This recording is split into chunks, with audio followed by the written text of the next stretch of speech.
মুহাম্মাদুর কি? মুহাম্মাদুর, আরে বলেন না মুহাম্মাদুর, আবার বলেন মুহাম্মাদুর। এটা বারবার বলাইতেছি এই জন্য, এটা বলতে দেরি 120 নেকি পাইতে আপনি দেরি করবেন না। আর যেইভাবেই বলেন নেকি পাইবে কি পাইবে না এটা ওলামাদের ব্যাপার, আমার ব্যাপার না। কিন্তু আমি বলবো যে বলবে মুহাম্মাদুর রাসূল, উনি কয় নেকি পাবে? 120 নেকি। কেন কোরআনে আছে মুহাম্মাদুর রাসূলুল্লাহ ওয়াল্লাযীনা মাআহু আশিদ্দাউ আলাল কুফার রুহামাউ বাইনাহুম। সে কোরআন উচ্চারণ করছে, এই জন্য 12 হরফ 10 দিয়া পূরণ দিলে 120 নেকি পাবেন।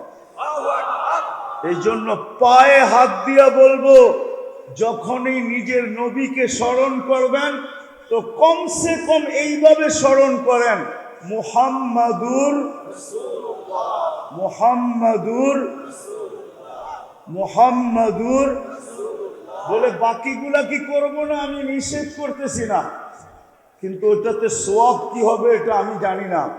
কিন্তু মুহাম্মাদুর রাসূলুল্লাহ বললে 120 নেকি পাবেন, এটার গ্যারান্টি আমি আপনাকে দিতে পারি। এই জন্য বলতেছি, যখনই নবীজির নাম বলবেন কি বলবেন? মুহাম্মাদুর। আরে সবাই বলতে চায় না, এত কৃপণ আপনারা।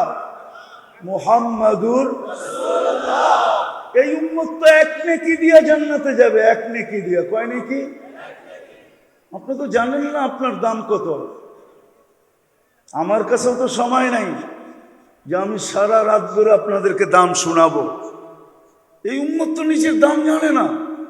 1 নেকি দিয়া জান্নাতে যাবে এই উম্মত। কয় নেকি? কয় নেকি? তাইলে যেই উম্মতের দাড়ি জান্নাতে যাওয়ার জন্য দেওয়া হয়েছে, জান্নাতে যাওয়ার জন্য, কিসের জন্য? আমি প্রমাণ দিতেছি আপনাকে। মুফাসসিরে মুহাদ্দিসে জামান মারা যাওয়ার পরে বন্ধুরা স্বপ্নে দেখছেন, জিজ্ঞাসা করছেন কি ব্যবহার করা হলো তোমার সাথে? কয় দাড়ি দেখায়া জান্নাতে চলে গেছে। কয় দাড়ি দেখায়া মানে আল্লাহর সামনে যখন উপস্থিত হইছি তো আল্লাহ জিজ্ঞাসা করছে, ওই খাটাস বুইড়া, ওই সাদা দাড়িওয়ালা বুইড়া কি নিয়ে আসছস? হাদিস মনে উঠছে। তো আল্লাহকে বলছি কি আপনি কি সত্য বলেন নাই? জিবরিল কি সত্য বলে নাই আমাদের নবীজিকে? নবীজি কি সত্য বলে নাই সাহাবাদেরকে? সাহাবারা কি সত্য বলেন নাই ওনার ছাত্রদেরকে?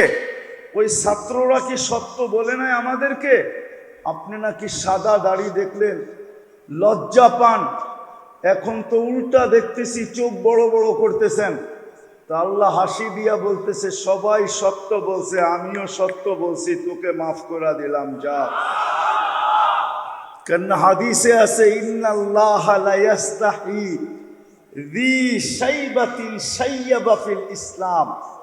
উম্মতে মুহাম্মদীর ভিতর থেকে মুসলমান অবস্থায় যে একটা দাড়িও পাকাইতে পারলো, একটা দাড়ি, ওকে দেখলে আল্লাহ লজ্জা পায়, লজ্জা। শাস্তি দেন না। যদি মুহাম্মদুর রাসূলুল্লাহ সাল্লাল্লাহু আলাইহি ওয়াসাল্লামের আদর্শই থাকতো, তাহলে সকালে উঠে আমি ক্লিন শেভ করি তো করি কি করে? হাজি মদিনা মুনাওয়ারা দাড়ি ছাড়া যায় তো যায় কি করে? আল্লাহর রসুলের রওজায় সালাম দেওয়ার পরে বাড়িতে আইসা দাড়ি কাটে তো কাটে কি করে? যদি নদীর আদর্শ থাকতো। আজকে আদর্শ নাই, আমরা নবীর ইজ্জত রাখি নাই। আল্লাহর ঘোষণা হলো, আমি কথাগুলোর রং তোমাদের ভিতরে চড়াইয়া দিব। বুঝেন রং? আপনারা মনে হয় বুঝবেন না, যুবকরা বুঝবে ভালো। কেননা 14 তারিখে ফুল কিনে দুই জিনিস দেখা, রঙও দেখে আবার গ্রানও দেখে। কিন্তু গ্রান যদি নাও থাকলো, কমসে কম রং যেন থাকে। কেননা যদি রঙও নাই গ্রানও নাই আর এটা নিয়ে যদি গেল, তো I.U লিখবে তো বড় দূরের কথা, দূরের থেকেই জুতা দেখাবে, জুতা। ঠিক না? এই জন্য আল্লাহ বলে যত বেশি ধ্যান দিবে আর নিঝুম হবে, তো আমি তোমাদের দিলের ভিতরে দ্বীনি কথা, কোরআনের কথার রং বসায় দিব, রং।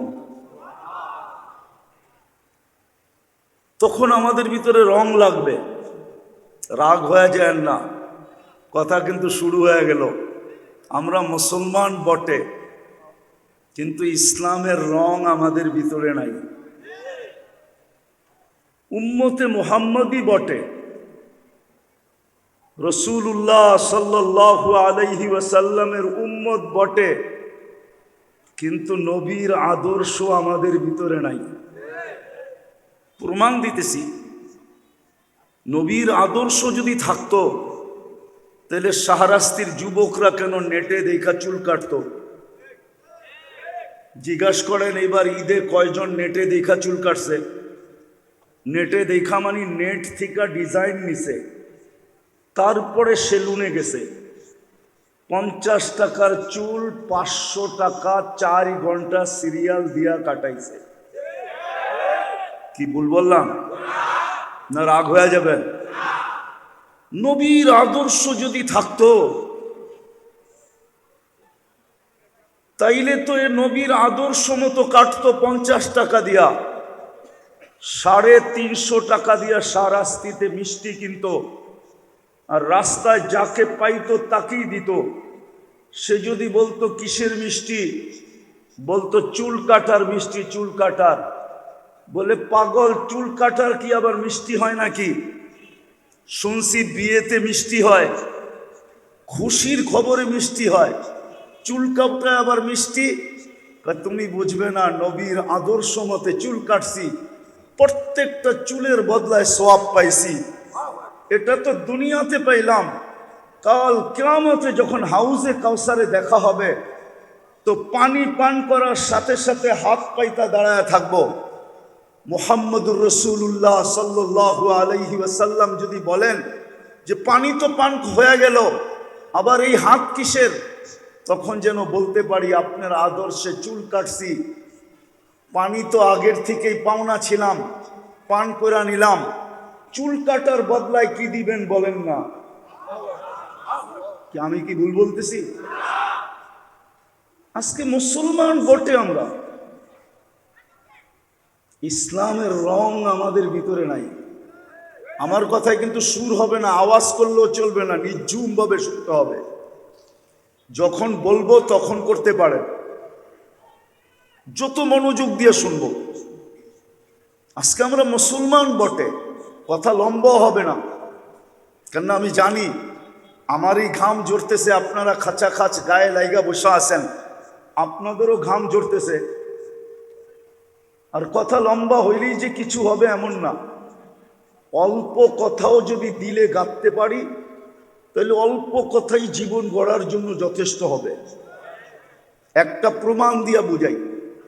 ইব্রাহিম ইবনে আদহাম রহমতুল্লাহ আলাইকে চিনে না এরকম মুসলমানের সংখ্যা খুব কমই আছে। ওলিদের প্রথম সারিতে দাঁড়ানো, অথচ উনি ওলি ছিলেন না। বলখ ইরাকের একটা এলাকার বাদশাহ ছিলেন। ছোট একটা কথা জীবনকে পরিবর্তন করে দিছে। ঘুম ভেঙে গেছে কারো পায়ের আওয়াজে, তো দেখতেছিলেন ওনার ছাদে জানি কি হাঁটতেছে না, যেন হাতুড়া মারতেছে।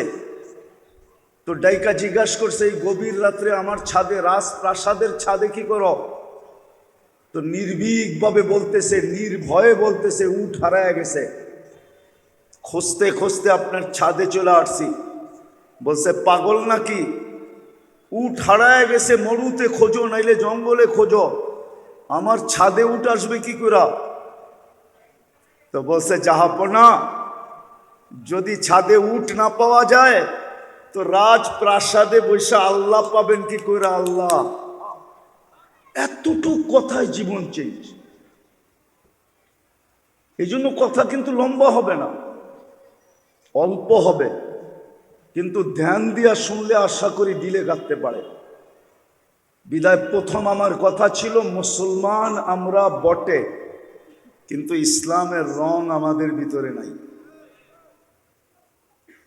যদিও নাকি মুসলমান হিসাবে আল্লাহ আমাদেরকে নির্বাচিত করছেন, আমরা কুদরতি হাতে নির্বাচিত, কুদরতি হাতে, আল্লাহর কুদরতি হাত দিয়ে আল্লাহ আমাদেরকে নির্বাচিত করছেন। নাইলে আমরা সদিচ্ছায় মুসলমানের ঘরে আসি নাই, না মানুষ সদিচ্ছায়, না মুসলমানের ঘর সদিচ্ছায়, কুদরতি হাতে নির্বাচিত করছেন। দ্বিতীয়, আমরা উম্মত সদিচ্ছায় না, কুদরতি হাতে আমাদেরকে শুধু নির্বাচিত করেন নাই, বাছাই করছেন। বাছাই, বাছাই বোঝেন? এই বাজারে যখন ফল কিনতে যায় বা কোনো জিনিস কিনতে যায়, তো মানুষ পছন্দেরটা বাইছা নেয়, বাইছা।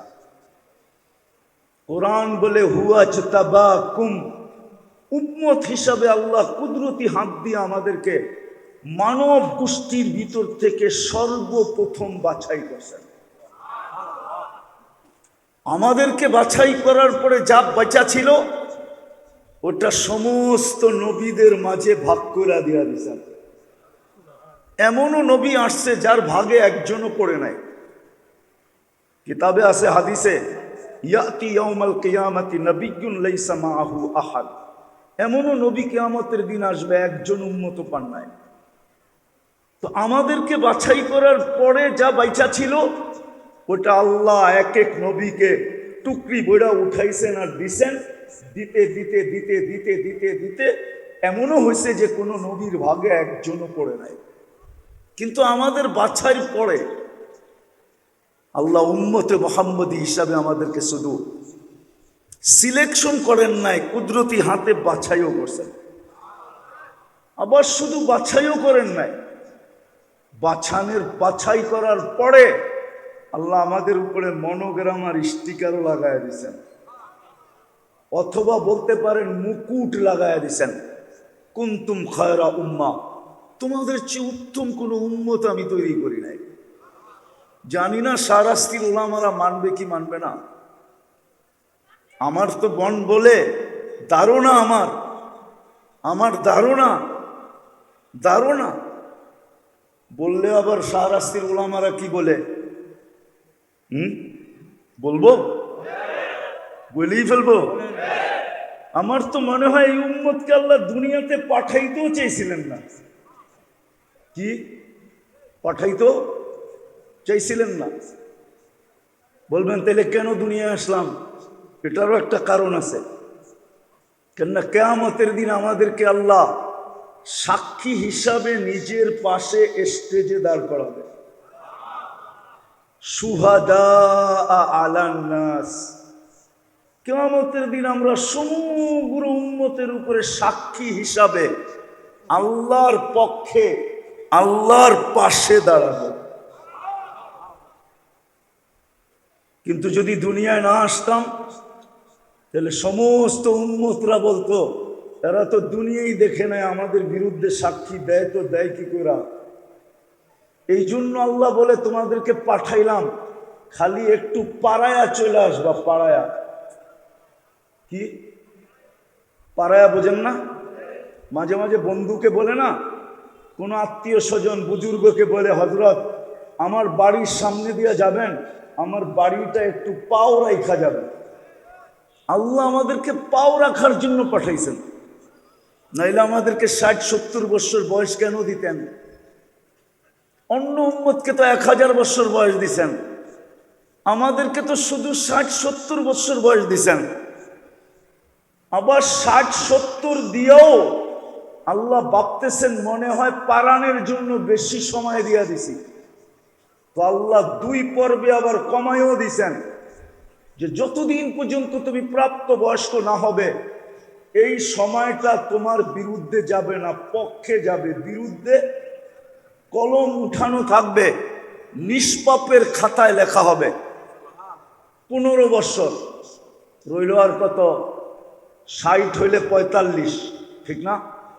তারপরও ভাবতেছেন মনে হয় পারানের জন্য এটাও বেশি হয়ে গেছে। তো আল্লাহ বলে যতক্ষণ 24 ঘন্টায় ঘুমায়া থাকবে, 24 ঘন্টায় যতক্ষণ ঘুমায়া থাকবে, অতক্ষণ জীবন তোমার বিরুদ্ধে যাবে না, কলম তোমার বিরুদ্ধে লিখবে না। আমরা কলমকে উঠায় রাখবো। রুফিয়াল কলম না এম হাত্তা ইয়াস্তাইকিজ, ঘুমন্ত ব্যক্তির থেকে কলম উঠানো থাকে যতক্ষণ পর্যন্ত সজাগ না হয়। বুঝা গেল এটাও মাফ। তাইলে আর রইল কতটুকু? পারানের জন্য দিছেন, পারানের জন্য। আফসোস তো আমার এই জন্যই আলোচ্য বিষয় এটা নিলাম, যেটা আমি শুরু করছিলাম, যে মুসলমান তো বটে, কাগজে তো লেখি, মুখে তো বলি, স্বীকারোক্তি তো দেই, কিন্তু আমার ভিতরে ইসলামের রং কতটুকু? উম্মতে মুহাম্মদী তো বলি, কিন্তু নবীর আদর্শ আমার ভিতরে কতটুকু? সারাস্তির মানুষ একটু ভাবেন। একটা তো প্রমাণ দিলাম যে নবীর আদর্শ যদি থাকতো, তাহলে 50 টাকার চুল যুবক কেন 400 না 500 না? এই রোজার ঈদে 1000 টাকা দিয়া চুল কাটছে, 1000 টাকা দিয়া। জিজ্ঞেস করেন এদেরকে কেন কাটবে? চুল কাটায় কি নবীর আদর্শ নাই? পোশাকে কি নবীর আদর্শ নাই? তাইলে যেই উম্মতের দাড়ি জান্নাতে যাওয়ার জন্য দেওয়া হয়েছে, জান্নাতে যাওয়ার জন্য, কিসের জন্য? আমি প্রমাণ দিতেছি আপনাকে।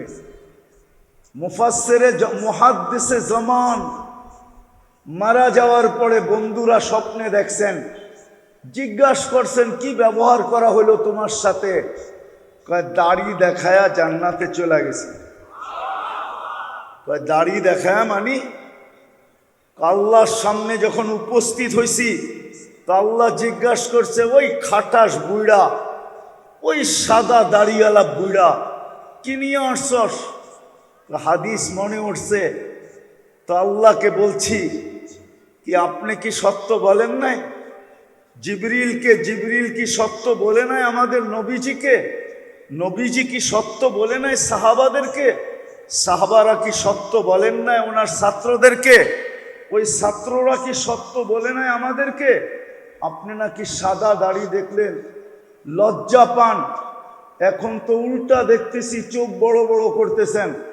তা আল্লাহ হাসি দিয়া বলতেছে, সবাই সত্য বলছে, আমিও সত্য বলছি, তোকে মাফ করে দিলাম, যা। কেন হাদিসে আছে, ইন্নাল্লাহা লা ইয়াস্তাহি যী শাইবাতিন শাইয়াবা ফিল ইসলাম। উম্মতে মুহাম্মদীর ভিতর থেকে মুসলমান অবস্থায় যে একটা দাড়িও পাকাইতে পারলো, একটা দাড়ি, ওকে দেখলে আল্লাহ লজ্জা পায়, লজ্জা। শাস্তি দেন না। যদি মুহাম্মদুর রাসূলুল্লাহ সাল্লাল্লাহু আলাইহি ওয়াসাল্লামের আদর্শই থাকতো, তাহলে সকালে উঠা আমি ক্লিন শেভ করি, তো করি কি করে? হাজি মদিনা মুনাওয়ারা দাড়ি ছাড়া যায় তো যায় কি করে? আল্লাহর রসুলের রওজায় সালাম দেওয়ার পরে বাড়িতে আইসা দাড়ি কাটে তো কাটে কি করে? যদি নদীর আদর্শ থাকতো। আজকে আদর্শ নাই, আমরা নবীর ইজ্জত রাখি নাই। এই গরম শুধু শুধু আসে নাই। বাংলাদেশ কোনোদিন ৭৫ বৎসর ধরে এই গরম কোনোদিন দেখে নাই। এই মাটির বয়সে এই গরম মাটি কোনোদিন দেখে নাই। সত্য তো? হ্যাঁ। এই গরম কেন? সারা দুনিয়ার মুসলমান নির্যাতিত কেন? ফিলিস্তিন আপনারা মিডিয়ায় দেখছেন, আমি 14 বছর আগে এই চোখে দেখে আসছি, এই চোখে। আমার চেয়ে ফিলিস্তিন আপনারা বেশি চিনেন না। আমি জানি ফিলিস্তিনের মাটিতে কয়জন নবী শুয়ে আছে, শুধু জানি না, আমি দেখা আসছি কয়জন সাহাবীর কবর আছে। ওয়াদিয়ে খলিল কোন জায়গায় আমি চিনি, ইব্রাহিম খলিল কোথায় শুয়ে আছে। ওয়াদিয়ে মুসা কোথায় আমি চিনি, যে মুসা আলাইহিস সালাম কোথায় শুয়ে আছে। ফিলিস্তিনের জমিন আপনারা চিনেন না, ওর বালুর প্রত্যেকটা কণার সাথে বরকত মিশ্রিত আছে। বারাকনা হাওলা,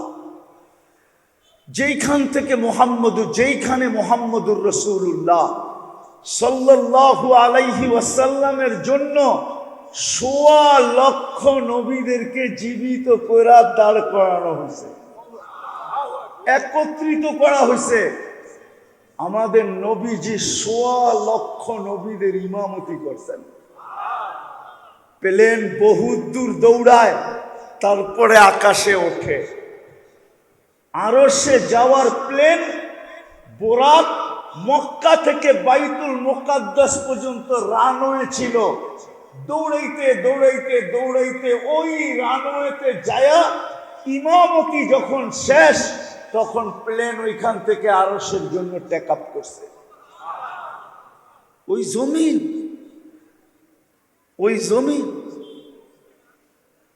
৩৪-৩৫ হাজার লোক মারা যাইতেছে কমপ্লিট। আজও বিজয়ের কোনো চিহ্ন দেখা যায় না।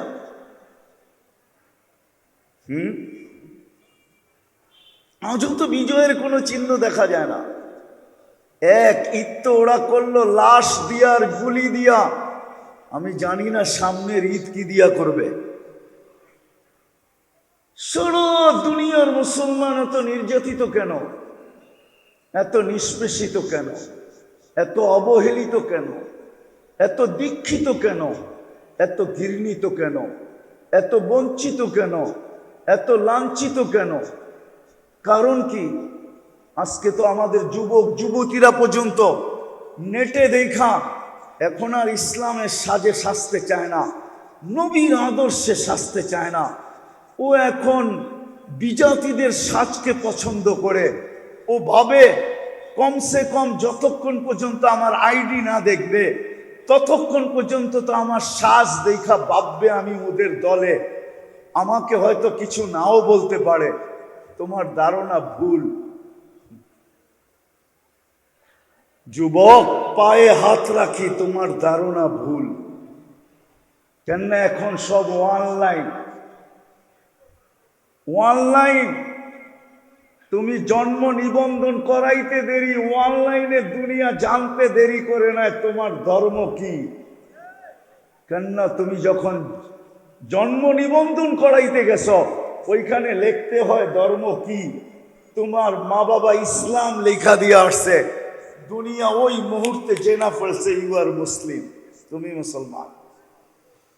তারপরে স্কুলে যেদিন গেছো ওই দিনও জেনা ফেলছে, তারপরে যেদিন আইডি বানাইছো ওই দিনও জেনা ফেলছে, যেদিন পরীক্ষার ফর্ম ফিল আপ করছো ওই দিনও জেনা ফেলছে, যেদিন চাকরির জন্য অ্যাপ্লিকেশন করছো ওই দিনও জেনা ফেলছে, যেই দিন পাসপোর্ট বানানোর জন্য অ্যাপ্লিকেশন করছো ওই দিনও জেনা ফেলছে। তুমি ভাবতেছো তোমার এই পোশাক আর আশাক, তোমার চাইল আর চলন, তোমার বিজাতিদের রূপে রূপান্তর হওয়া, সাজে সজ্জিত হওয়া তোমাকে বাঁচায় দিবে? ওরা এটা দেখবে? ওরা অনলাইন দেখে ফেলছে, ওরা আর তোমার রূপরেখা দেখবে না। বরং আজকে আমরা নির্যাতিত এই জন্যই, আমরা আল্লাহরও ইজ্জত রাখি নাই, রসুলেরও ইজ্জত রাখি নাই। যদিও চোখের পানি ঝরাইতে গেছেন। আমরা নবী চিনি না, শুধু জানি নাম, চিনি না। চিনা অন্য জিনিস, নাম জানা অন্য জিনিস। আজকে উম্মতে মুহাম্মদী রসুল চিনে না। যদি চিনত যে রসুল কে, মর্যাদা কত বড়, প্রয়োজনীয়তা কতটুকু, আমি প্রয়োজন রাখি কতটুকু আমার দরকার হবে, সর্বগাঠিতে কতটুকু আমার দরকার হবে, এটা যদি বুঝতো তো রব্বে কাবার কসম, উম্মতে মোহাম্মদী সে চুল কাটবে নেটে দেখা,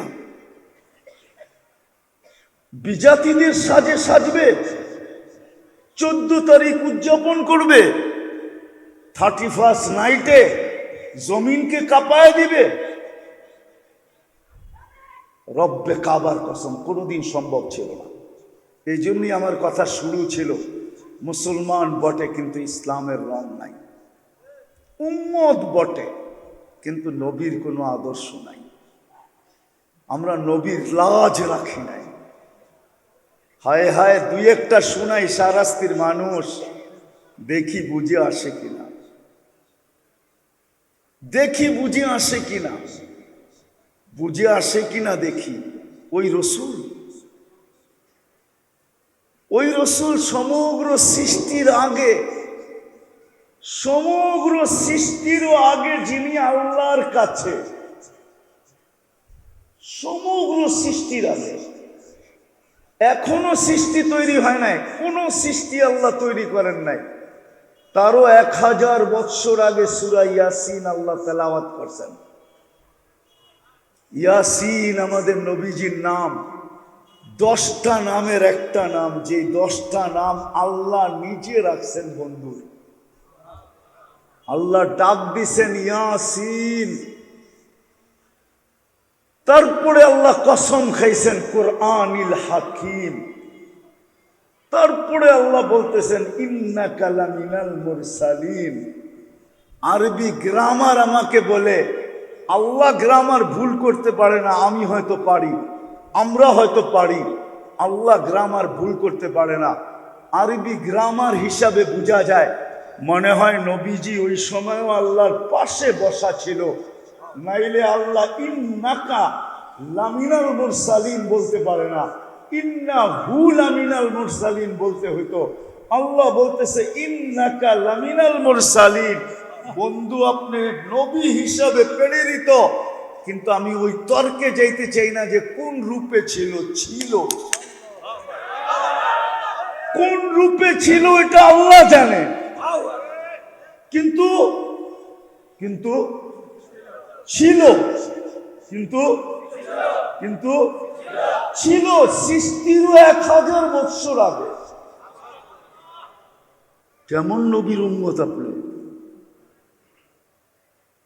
সৃষ্টিরও 1000 বৎসর আগে, সৃষ্টিরও 1000 বৎসর আগে। দুনিয়া তো জানতই না, যদি মুহাম্মদুর রাসূলুল্লাহ সাল্লাল্লাহু আলাইহি ওয়াসাল্লাম না জানাইতেন তো দুনিয়া তো প্রশ্নের উত্তরই জানতো না। যখন মানুষ তৈরি করার পরে, রূহ তৈরি করার পরে আল্লাহ রূহের জগতে আমাদেরকে জিজ্ঞাসা করছিলেন আলাস্তু বিরব্বিকুম, আমি কি তোমাদের রব নই? এটার জবাব মানুষের জানা ছিল না, না কোনো নবী রসুলের জানা ছিল, না কোনো মানুষের জানা ছিল। সর্বপ্রথম যিনি আমাদেরকে শুনাইছেন, আমাদেরকে শিখাইছেন, যিনি আমাদেরকে জানাইছেন, সর্বপ্রথম যিনি চিৎকার দিয়া উঠছে বালা, আর ওনার ভাই আমরা চিৎকার দিয়া উঠছি বালা। যিনি আমাদেরকে এই প্রশ্ন জবাব শিখাইছেন মুহাম্মাদুর, কি মুহাম্মাদুর, আরে বলেন না মুহাম্মাদুর, আবার বলেন মুহাম্মাদুর। এটা বারবার বলাইতেছি এই জন্য, এটা বলতে দেরি, 120 নেকি পাইতে আপনি দেরি করবেন না। আর যেইভাবেই বলেন নেকি পাইবে কি পাইবে না এটা ওলামাদের ব্যাপার, আমার ব্যাপার না। কিন্তু আমি বলবো, যে বলবে মুহাম্মাদুর রাসূল, উনি কয় নেকি পাবে? 120 নেকি। কেন কোরআনে আছে মুহাম্মাদুর রাসূলুল্লাহ ওয়াল্লাযীনা মাআহু আশিদ্দাউ আলাল কুফার রুহামাউ বাইনাহুম। সে কোরআন উচ্চারণ করছে, এই জন্য 12 হরফ 10 দিয়া পূরণ দিলে 120 নেকি পাবেন। এই জন্য পায়ে হাত দিয়া বলবো, যখনই নিজের নবীকে স্মরণ করবেন তো কমসে কম এইভাবে স্মরণ করেন, মুহাম্মাদুর মুহাম্মাদুর মুহাম্মাদুর বলে। বাকিগুলা কি করবো না, আমি নিষেধ করতেছি না, কিন্তু ওটাতে সওয়াব কি হবে এটা আমি জানি না। কিন্তু মুহাম্মাদুর রাসূলুল্লাহ বললে 120 নেকি পাবেন, এটার গ্যারান্টি আমি আপনাকে দিতে পারি। এই জন্য বলতেছি, যখনই নবীজির নাম বলবেন কি বলবেন? মুহাম্মাদুর। আরে সবাই বলতে চায় না, এত কৃপণ আপনারা। মুহাম্মাদুর। এই উম্মত তো এক নেকি দিয়া জান্নাতে যাবে, এক নেকি দিয়া। কয় নেকি? আপনি তো জানেন না আপনার দাম কত। আমার কাছেও তো সময় নাই যে আমি সারা রাত ধরে আপনাদেরকে দাম শোনাবো। এই উম্মত তো নিজের দাম জানে না। এক নেকি দিয়া জান্নাতে যাবে এই উম্মত। কয় নেকি? কয় নেকি? এক গ্লাস পানি দিয়া জান্নাতে যাবে। কয় গ্লাস? এই গরমের ভিতর থেকে কেউ এই বাজারে নামলো বাসের থেকে, আর পিপাসায় কাতর হইয়া দেখলো পানের দোকানের সামনে পানি রাখা আছে, আর যাইয়া এক গ্লাস পানি পান করে ফেললো নাচি গাই। কিয়ামতের দিন যদি ও জান্নাতি হয় তা আল্লাহ এই দোকানদাররে ওর সামনে দাঁড় করায় দিবে। কোথায় যাও? ভাই জান্নাতে। এক গ্লাস পানি পান করছিলাম, বদলা দিয়া যাও, বদলা। তোমাকে তো চিনি না। চিনি তো না, কবে পান করলাম? তো তর্ক বিতর্ক চলবে। আল্লাহ জিজ্ঞেস করবে কি হইল? জানেন আল্লাহ পাঠাইছেন, কিন্তু উনি নিজেই প্যাঁচটা উনিই লাগাইছেন। তো জিজ্ঞেস করবে কি হইল? এক গ্লাস পানি পান করছিল, জান্নাতে যায় বদলা না দিয়া। তা আল্লাহ বলে দাও। তো আল্লাহ আমি চিনি তো না, কোত্থেকে দিমু? আমি পান করছি, আমার মনে নাই, চিনি না। তো আল্লাহ ভিডিও কিরামান কাতিমিন থেকে ভিডিও নিয়ে সামনে ধরবে, এইবার দেখ। অনেকক্ষণ দেখার পরে বলবে হ্যাঁ মনে উঠছিল, প্রচন্ড গরম ছিল তো, বাসে এসিও ছিল না, পিপাসায় কাতর হয়ে নামছি, আর নাচিকেই পান করে ফেলছি। তা আল্লাহ বলবে বদলা দে। তো কোত্থেকে দিব? আমি তো আপনার থেকে নিয়ে যাইতেছি, কোত্থেকে দিব? তা আল্লাহ বলবে খুশবিয়া দিয়া আখি কাওয়াদ খুলিল জান্নাহ, এর হাতে ধর আর একে জান্নাতে নিয়ে চল। এক গ্লাস পানি দিয়ে উম্মত জান্নাতে যাবে। বিশ্বাস হয় না? এক নেকি দিয়া যাবে। চলেন এটাও শোনায় দিই। এক নেকি হইলেই পাস, জান্নাত অবধারিত।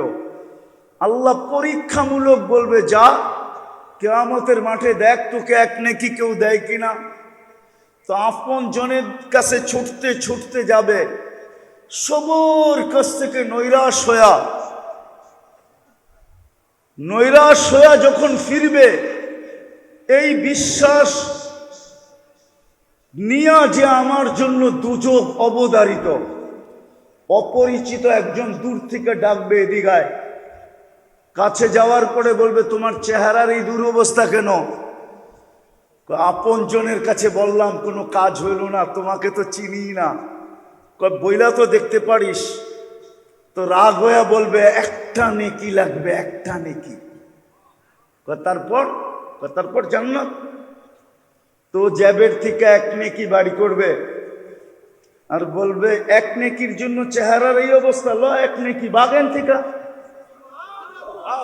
তো নেকি পাবে না যে আকাশের চাঁদ পাবে, খুশিতে আত্মহারা হয়ে দৌড়াবে, আল্লাহর সামনে যেয়ে দাঁড়াবে। আর বাপ নিয়া বলবে বাপ, দেখেন না যুবক যতদিন যৌবন হয় নাই, লুঙ্গির খবরও আসিল না, ঠিক না? সত্য তো না ভুল? হ্যাঁ, লুঙ্গি কান্দে না মাথায় না পরনে। ঘুমে গেলে ঘুমের থেকে যখন উঠতো তো মা হাসতো আর বলতো তুমি কোথায়, লুঙ্গি কোথায়? কিন্তু এখন যুবক হইতে দেরি, রাস্তা দিয়ে হাঁটে, দেখেন ভাব কিরকম। মোটর সাইকেলে উঠলে ভাব আরো বেড়ে যায়, ঠিক না? আর যদি তালতো খালতো যদি মোটর সাইকেলের পিছে থাকলো তাহলে তো কোনো কথাই নাই, ফুল চার্জ বিলকুল, ঠিক না? ঠিক আমাদের স্বভাব এটাই, পাইলে কি করে পাশ করার আগে একরকম, পাশ করতে দেরি এখন আর কাউরে চিনে না। পাশের আগে মনে হয় যাকেই দেখতো ওর চেয়ে আপন ভাই মনে হয় আর কেউ নাই, ঠিক না? ও তো এক নেকি পায়া গেছে না, এখন কি কি পাশ। আল্লাহকে যা বলতেছে ফাইলটা লন না, আল্লাহ বলে ফাইলটা লন না মানে আপনি না পাঠাইলেন নেকি আনতে, নেকি নিয়ে আসছি তো আমার ফাইলটা দেখেন। আল্লাহ হাসবে আর বলবে, আল্লাহ তো জানে, বলবে নেকি তোকে কে দিল? কিয়ামতের মাঠে মনে হয় আপনি একলাই আর কেউ নাই। আল্লাহ হাসবে আর বলবে, যে নেকি দিছে ওরে ডাইকা নিয়ে আয়। তো যা বলবে, ভাই তোরে আল্লাহ ডাকে, এতক্ষণই তো ভালো ছিলাম, দূরে ছিলাম, নেকি দিয়া তো বিপদে পড়লাম, এখন তো সামনে যেয়ে দাঁড়াইতে হবে। তো যাবে, আল্লাহ জিজ্ঞেস করবে, কিরে নেকি দিলি কেন এই মাঠে? তোর ভিতরে বাপ চলে আসবে, আমার আসি তো একটা, কি কামে লাগবো? আসি তো একটা, ভাবলাম কিয়ামতের মাঠে একটা নেকি নষ্ট করে কি লাভ, ওর কামে লাগতেছে লাগাই দিলাম। তা আল্লাহ হাসবে আর বলবে, আমার চেয়ে বড় দাতা হইতে চাস তাই না? তো যে পাশ হয়ে গেছে আল্লাহ ওকে বলবে, খোঁজ বিয়া দিয়া আখি কাওয়াদ খলিল জান্নাহ, দুইজন দুইজনের হাত ধর আর জান্নাতে চল, আমার চেয়ে বড় দাতা আমি কাউকে হইতে দিব না। যদি এক নেকি দিয়ে জান্নাতে যেতে পারে তো আপনার কাছে তো 120টা আছে। আপনি মুহাম্মদুর রাসূলুল্লাহ বলবেন না তো বলবেন না কেন? কি বলবেন আজকের থেকে? মুহাম্মাদুর সাল্লাল্লাহু আলাইহি ওয়াসাল্লাম। আজকের থেকে বাকিগুলা বলা বাদ দিয়া দেন। আমার কথা মানেন, রাগ হয়েন না। আমি কিন্তু কোরআন দিয়া দিলাম, কোরআনের অক্ষর আল্লাহর রসুল বলছেন আলিফ লাম মিম, আলিফ লাম মিম, আলিফ হরফুন, মিম হরফুন, আলিফ লাম হরফুন, মিম হরফুন, লিকুল্লি হরফিন আশারাতু আমসালিহা। প্রত্যেক হরফের বদলায় 10 নেকি। কোরআনে লেখা আছে মুহাম্মাদুর বলবেন তো আজকের থেকে? তো কথা যেটা আমি শুরু করছিলাম আমি গুছায় নিয়ে আসতেছি যে আজকে মুসলমান বটে কিন্তু ইসলামের ঘ্রাণ আমাদের ভিতরে নাই, ইসলামের রং নাই। না যুবকের কাছে ইসলামের রং আছে, না যুবতীর কাছে ইসলামের রং আছে, না শিক্ষিতের কাছে ইসলামের রং আছে, না অশিক্ষিতের কাছে ইসলামের রং আছে, না গ্রাম্যদের কাছে ইসলামের রং আছে, না শহরবাসীর কাছে ইসলামের রং আছে। কারো কাছে ইসলামের রং নাই। আল্লাহ চেতবে না তো চেতবে না কেন? আল্লাহ বলে, মুসলমান তোমাকে আমি কুদরত দিয়া বানাইলাম, তুমি আমার ইজ্জত রাখলে না, তুমি আমার লাজ রাখলে না, আমি সবর করব তো করব কতদিন? আজকে যেন আল্লাহ আমাদের বিরুদ্ধে চলে গেছে। দ্বিতীয়, আল্লাহ নির্বাচিত করা বাছাই করা উম্মতে মুহাম্মদী বানাইছেন। ও সারাস্তির মানুষ, যে উম্মত হওয়ার জন্য নবীরা চোখের পানি পর্যন্ত ঝরাইছেন, পানি। আমি তুর পাহাড় দেখছি বিদায় আমার ভিতরে অনুভূতিটা বেশি। আমি কিতাব দেখা বলতেছি না, তুর পাহাড় দেখা বলতেছি। আমি তুর পাহাড় তখন দেখতে গেছি, তখন আমার ভিতরে এই অনুভূতি আসছে। বাদায়া নেহার ভিতরে লেখা আছে, মুসা এরকম কোনো কিতাব নাই, এরকম কোনো আসমানি কিতাব নাই, এরকম কোনো নবী নাই, এরকম কোনো রসুল নাই, এরকম কোনো উম্মত নাই যাদের মুখে মুখে আমাদের আলোচনা না ছিল, আমাদের নবীর আলোচনা না ছিল, আমাদের আলোচনা না ছিল। কোরআনের আলোচনা না ছিল, সাহাবাদের আলোচনা না ছিল, কোরআন এই দিকে ইঙ্গিত দেয়, মাসালুহুম ফিত তাওরাতি ওয়া মাসালুহুম ফিল ইনজিল, তোমাদের আলোচনা আসমানি সমস্ত কিতাবের ভিতরে আমি ভরা দিছি, সমস্ত নবী রসুলদের মুখে মুখে লাগায়া দিছি, সমস্ত উম্মতের ভিতরে ছড়ায়া দিছি। এই জন্য মুসা আলাইহিস সালাম এক পর্বে আসছে, এই উম্মতের প্রতিদিন শুনতে শুনতে শুনতে শুনতে একদিন মুসা আলাইহিস সালাম ফাতারাদাত তাওরাত, তাওরাতকে সরাইয়া দিয়েছেন আর বলছে আল্লাহ এই কিতাব লাগবে না, যেই কিতাব আল্লাহ নিজের কুদরতি হাতে লেখা দিয়েছেন, ফাতারাদাত বন্ধুকে মানবে সে যেন আমাকে মানলো, আমাকে মানতে হবে না, আমার বন্ধুকে মাইনা দেখাও। আজকে আল্লাহ নারাজ, এই জন্য নারাজ যে উম্মত তো বলি বটে কিন্তু নবীর আদর্শ থেকে বহু দূরে।